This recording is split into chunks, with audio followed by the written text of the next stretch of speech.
मोदी सरकार लेके आई है, लेकिन कांग्रेस उसका विरोध कर रही है ना। कांग्रेस ने भी किया और भी दलों ने किया उसका विरोध। ये क्या है, नारी शक्ति बंधन अधिनियम है जो लोकसभा में कांग्रेस वालों ने अपने दोहरा चरित्र दिखाया है, तो उन्हें पास ना किया जाकर इसको नारी के सम्मान को, उम्मीदों को उन्होंने बहुत ही ज्यादा कुचला है। लेकिन पहले 2023 में मंजूर हो चुका है वो। जो तो सरकार जाने। देश की पहली महिला प्रधानमंत्री कौन? श्रीमती इंदिरा गांधी। किसकी देन? कांग्रेस की।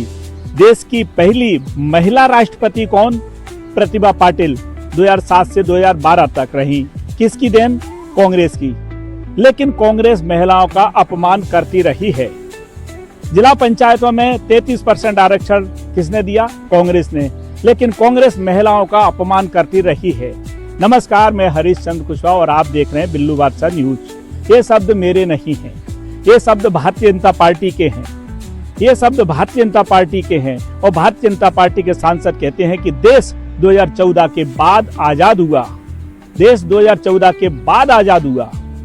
खैर, नारी शक्ति बंधन अधिनियम पर देश भर में चर्चा चल रही है। यह प्रधानमंत्री, गृह मंत्री और पूरी भाजपा चीख चीख कर कह रही है कि कांग्रेस ने नारियों का अपमान किया है, नारी शक्ति का अपमान किया है। और अपमान होते होते आज ग्वालियर नगर निगम परिषद तक आ गया। ग्वालियर नगर निगम परिषद में यह बिल पर चर्चा के लिए यह एजेंडा लाया जाता है अभियाचित बैठक में। पिछली बैठक में यह एजेंडा आया अभियाचित बैठक में और इसे सर्वसम्मति से पारित कर दिया बिना चर्चा। कांग्रेस की महापौर हैं और कांग्रेस के 24 पार्षद हैं, भाजपा के 42 पार्षद हैं, टोटल 46 पार्षद हैं। बिना चर्चा के पारित हो गया। पिछली बार कांग्रेस ने हंगामा कर दिया और वॉकआउट कर दिया। आज विशेष सम्मेलन में, अभियाचित सम्मेलन में इस अधिनियम पर इस बात पर चर्चा होना थी कि कांग्रेस ने जो कृत्य किया है उसकी निंदा की जाना चाहिए, इसलिए निंदा प्रस्ताव आता है और एक इतिहास एक बार फिर नगर निगम परिषद रचती है। वो कैसे रचती है कि सभापति की आसंदी, जो मनोज तोमर सभापति हैं, उनकी आसंदी पर भाजपा की वार्ड 3 की पार्षद मंजू राजपूत को बैठाया जाता है। नगर निगम में परिषद में सचिव हैं आयुक्त, लेकिन आज आयुक्त के बजाय अपर आयुक्त रजनी शुक्ला को सचिव के रूप में बैठाया जाता है। और आज पूरी कांग्रेस की जो नगर सरकार है, सत्ताधारी कांग्रेस इसमें परिषद में है, उसने बायकॉट कर दिया। बायकॉट इसलिए कर दिया क्योंकि जब पहले बिल पारित हो गया बिना चर्चा के, फिर आज क्यों लाया गया? सबसे बड़ा सवाल यहाँ देखिए साथियों, अपर आयुक्त वित्त हैं रजनी शुक्ला पर उसने गंभीर आरोप लगे हैं भ्रष्टाचार के। इन्हीं भाजपा के पार्षदों ने चीख चीख के चिल्ला के लगाए कि बेमाता हैं, 4-4, 5-5, 6-6% कमीशन लेती हैं। एक पार्षद देवेंद्र राठौर ने तो उनके पति के शोरूम के फोटो और वो फोटो भी उपलब्ध करा दिए, शिकायत भी कर दी मुख्यमंत्री से कि यहाँ नगर निगम के कर्मचारी इनके शोरूम पे लगे हुए तनख्वाह नगर निगम से ले रहे हैं। उन रजनी शुक्ला को नारी शक्ति के रूप में आज सेक्रेटरी के रूप में पदस्थ किया गया। आयुक्त नहीं आए। दूसरी सबसे बड़ी बात, यही भाजपा के पार्षद चीखते थे, चिल्लाते थे जब नगर निगम कमिश्नर बैठक में नहीं आते थे किसी कारण से, तब बैठक स्थगित कर दी जाती थी कि जब तक कमिश्नर नहीं आएंगे बैठक नहीं होगी। खैर, नारी शक्ति बंधन अधिनियम पर निंदा प्रस्ताव पारित कर दिया कांग्रेस के खिलाफ। अब सबसे बड़ा सवाल कि भैया 2023 में नारी शक्ति बिल लागू हो गया। राष्ट्रपति द्रौपदी मुर्मू ने सितंबर में इस पर हस्ताक्षर कर दिए। अब अधिसूचित किसको करना था? केंद्र सरकार को। लेकिन केंद्र सरकार, भाजपा की सरकार 3 साल से इस बिल को दबाए बैठी रही, अधिसूचित उसने नहीं किया।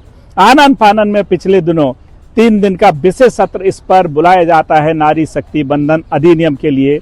विशेष चर्चा में पहले दिन चर्चा होती है और रात को अधिसूचित कर दिया जाता है। 2023 में बिल लागू हो चुका है, तो अब बिल किस बात का भ्रम? और सबसे बड़ी बात यह कि ग्वालियर नगर निगम में जो भाजपा की पार्षद हैं वे ही नहीं जान रही कि बिल गिरा है या पहले ही मंजूर हो गया है। कितना भ्रम, कितना झूठ इस सरकार के द्वारा बोला जा रहा है।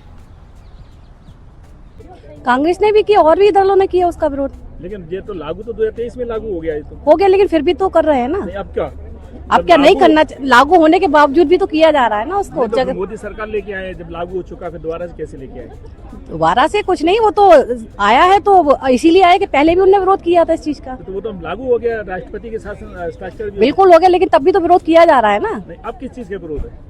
अब इसी चीज का विरोध है कि नारियों को आगे नहीं बढ़ने दिया जाना चाहिए, आपको क्या लगता बराबर है वो नहीं होना चाहिए उनका। किस चीज का विरोध और समर्थन हो रहा है? मोदी सरकार क्या लेके आए, कांग्रेस क्या कह रही है? नहीं, मोदी सरकार लेके आई है, लेकिन कांग्रेस उसका विरोध कर रही है ना, कैसे? कि उनको नहीं इतना वो नहीं हो, और ऊपर से धरने भी दे रही है कि हम लेके आए तो ये होना चाहिए। नहीं, लेकिन 2023 में लागू हो गया ये तो 33% लागू हुआ था ना, तो फिर अब इसका विरोध क्यों कर रहे हैं? अब क्या मोदी सरकार नया क्या लेके आई? अरे नया नहीं तो वो तो संसद के लिए, जैसे विधायक के लिए भी टिकट नारी शक्ति का होना चाहिए, सांसद में भी होना चाहिए, संसद में भी।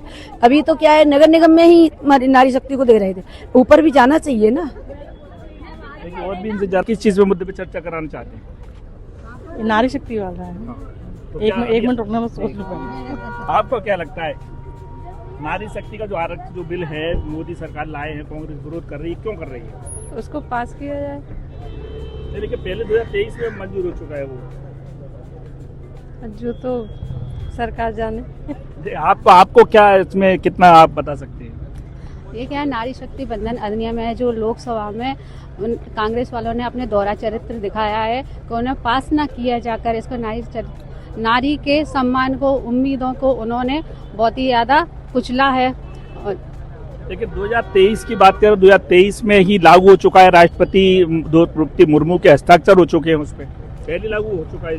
ये लागू हो चुका है, पर ये दोबारा उसके ये भाजपा अपना लागू करना चाह रही है और उसमें नारी शक्ति उन महिला को, हमारे माननीय प्रधानमंत्री जी है, उन्होंने महिला के सम्मान को और उन्होंने हमेशा से आगे रखा है और आगे बढ़ाना चाहती है उन्हें। नहीं और कैसे 33% तो पहले से लागू हो चुका, कांग्रेस कह रही है उसको लागू करो, कांग्रेस तो वो समर्थन कर रही है। नहीं, समर्थन नहीं कर रही है उसका कांग्रेस, उसका ये उन्होंने ये चाह रही है कांग्रेस वाले के माननीय नरेंद्र मोदी जी को उसका लाभ मिलेगा, पर उन्होंने लाभ नहीं मिल रहा उन्हें, वो महिलाओं के साथ हमेशा से खड़े हुए हैं।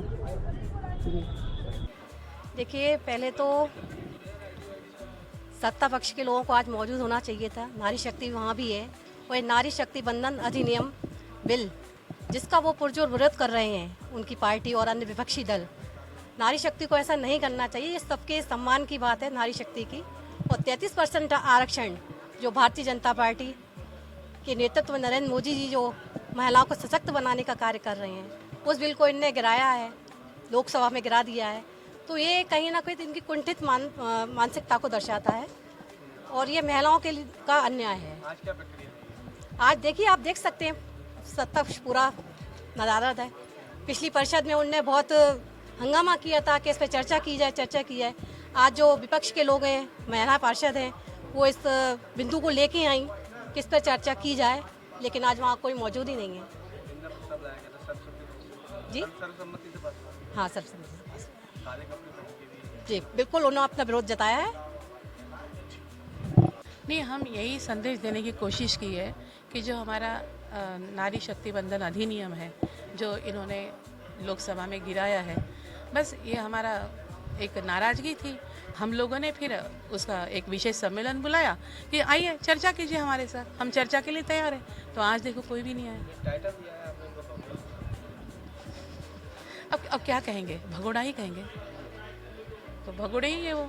आज अगर आते तो अच्छा रहता। कांग्रेस पार्टी ने अपनी नीति स्पष्ट कर दी है कि देश को गुमराह करना बंद करो। 543 सीट पर आज ही आरक्षण 33% लोकसभा में लागू करो। 230 सीट पर मध्य प्रदेश में महिला आरक्षण प्रस्ताव पास करो सर्वसम्मति पे और लागू करो। देश में एक मैसेज जाएगा कि कांग्रेस पार्टी के निर्णय ने देश में आज ही इसी परिस्थिति में महिला आरक्षण की एक तरह से वकालत की है। हमने सदन में अलग अलग नियमों के अनुसार सारे इस प्रस्ताव को पास करने के लिए जो आवेदन करने चाहिए वो कर लिए हैं, नेता प्रतिपक्ष और विधायक दल के नेतृत्व में। मोहन यादव जी, भारतीय जनता पार्टी सहजता से स्वीकार करके इसको सकारात्मक दृष्टि से लें और इसको पास करके देश को एक मैसेज दें। हम इसी आशा से उनको एक तरह से उनके लिए आभार व्यक्त भी करेंगे अगर वो ऐसा करेंगे तो, और उनसे आग्रह भी करेंगे ऐसा करो, अन्यथा इनका गुमराह करने का चेहरा देश और प्रदेश देखेगा।